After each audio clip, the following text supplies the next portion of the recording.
ঝালকাঠির রাজাপুরে জমি সংক্রান্ত বিরোধের জেরে এক কৃষকের জমিতে থাকা ২ শতাধিক গাছ কেটে জমি দখলের চেষ্টার অভিযোগ উঠেছে। এ ঘটনায় থানায় লিখিত অভিযোগ দিয়েছেন ভুক্তভোগী পরিবার।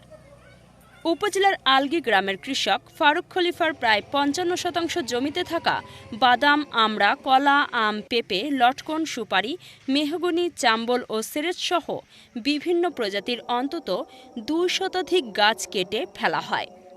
এতে প্রায় ৪০,০০০ টাকার ক্ষয়ক্ষতি হয়েছে। ভুক্তভোগী পরিবারের অভিযোগ, সালাম খলিফা, তার স্ত্রী, কন্যা ও নাতিসহ কয়েকজন মিলে তারা এই গাছ কেটেছে। অভিযুক্তদের হুমকির কারণে পরিবারটি বর্তমানে চরম আতঙ্কে রয়েছে। সালমা, তানিয়া, সালমার মা কুরসিয়া আর আব্দুর রহমান এরা কাটছে। মহাসিন, জাকির, তাওসিন, কাজল এরা পাশে আনলে এরা ধান কাছে আউগিয়ে দিছে। এই বলে হেগো এতেই কাটছে। চাম্বল গাছ, মেহেরগনি গাছ, বাদাম গাছ, কলা গাছ, সুপারি গাছ, লটকন গাছ, তারপর ২৩০-৪০টার মতো গাছ কাটছে। অনেক কষ্ট করে গাছ রয়েছে বাবা, খাইয়ে না খাইয়ে গাছ রয়েছে।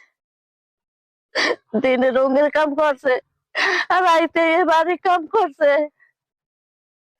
একটা মাইয়ে মেট্রিক পরে আর খাওয়ান খোরাক দিতে পারে না, এই অনেক গাছ রয়েছে। এই গাছটা সব গাছ ঢেলাইতেছে।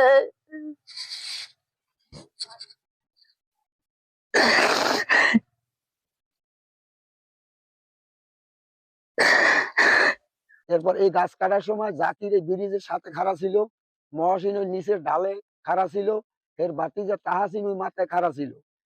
এই গাছ কাটছে সালামের স্ত্রী কুসিয়া, তার মেয়ে তানিয়া, তার মেয়ে সালমা, তার নাতি আব্দুর রহমান। এরা গাছ কাটছে এবং ওই জাকির আর কাজল, তাহাসিন এরা সহযোগিতা এবং দাও কাছিয়া উগিয়ে দিয়েছে। এরা কাটে নাই, কিন্তু এরা অর্ডার দিয়েছে, মুখে অর্ডার আর দাও কাছিয়া উগিয়ে দিয়েছে। এই বলে আমাদের গাছগুলো কাটতে পরিষ্কার করছে। এ ঘটনায় রাজাপুর থানায় লিখিত অভিযোগ দেওয়া হয়েছে। পুলিশ ঘটনাস্থল পরিদর্শন করেছে। দ্রুত সুষ্ঠু তদন্ত ও দোষীদের বিরুদ্ধে আইনগত ব্যবস্থা গ্রহণের দাবি জানিয়েছেন ভুক্তভোগী পরিবার।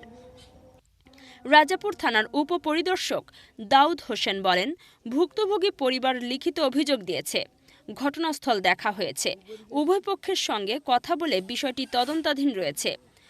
তদন্ত শেষে আইনানুগ ব্যবস্থা নেওয়া হবে।